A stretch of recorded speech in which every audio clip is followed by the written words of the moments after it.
So much of the news this year has been hopeless, depressing, and above all, confusing. To which the only response is, oh dear.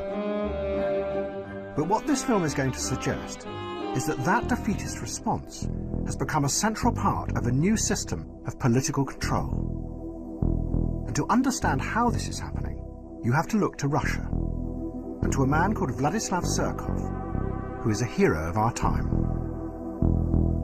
Surkov is one of President Putin's advisors and has helped him maintain his power for 15 years.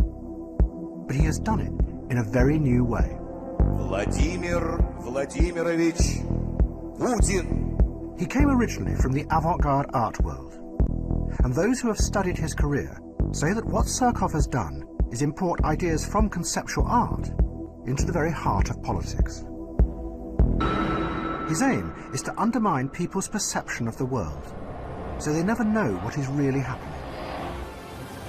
Surkov turned Russian politics into a bewildering, constantly changing piece of theatre. He sponsored all kinds of groups, from neo-Nazi skinheads to liberal human rights groups. He even backed parties that were opposed to President Putin. But the key thing was that Surkov then let it be known that this was what he was doing, which meant that no one was sure what was real or fake.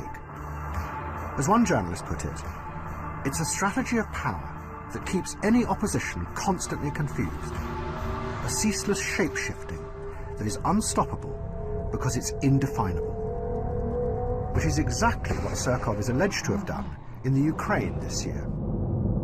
In typical fashion, as the war began, Surkov published a short story about something he called nonlinear war. A war where you never know what the enemy are really up to, or even who they are.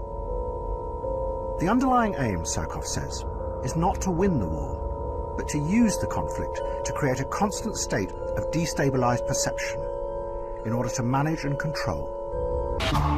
But maybe we have something similar emerging here in Britain. Everything we're told by journalists and politicians is confusing and contradictory.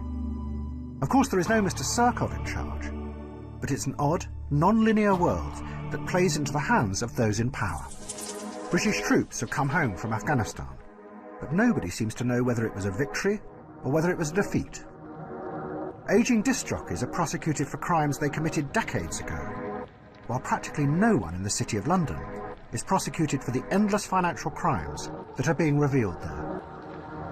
In Syria, we are told that President Assad is the evil enemy, but then his enemies turn out to be even more evil than him. So we bomb them, and by doing that, we help keep Assad in power.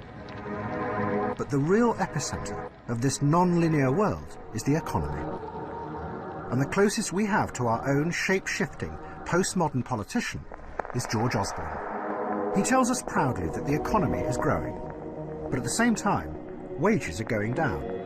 He says he is cutting the deficit, but then it's revealed that the deficit is going up.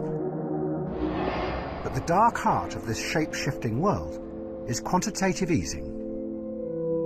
The government is insisting on taking billions of pounds out of the economy through its austerity programme. Yet at the very same time, it is pumping billions of pounds into the economy through quantitative easing, the equivalent of £24,000 for every family in Britain. But it gets even more confusing, because the Bank of England have admitted that those billions of pounds have not gone where they are supposed to. A vast amount of the money has actually found its way into the hands of the wealthiest 5% in Britain. It has been described as the biggest transfer of wealth to the rich in recent documented history. It could be a huge scandal, comparable to the greedy oligarchs in Russia. A ruthless elite siphoning off billions of public money. But nobody seems to know. It sums up the strange mood of our time, where nothing really makes any coherent sense. We live with a constant vaudeville of contradictory stories that makes it impossible for any real opposition to emerge, because they can't counter it with a coherent narrative of their own. And it means that we as individuals become ever more powerless, unable to challenge anything, because we live in a state of confusion and uncertainty. To which the response is, oh dear.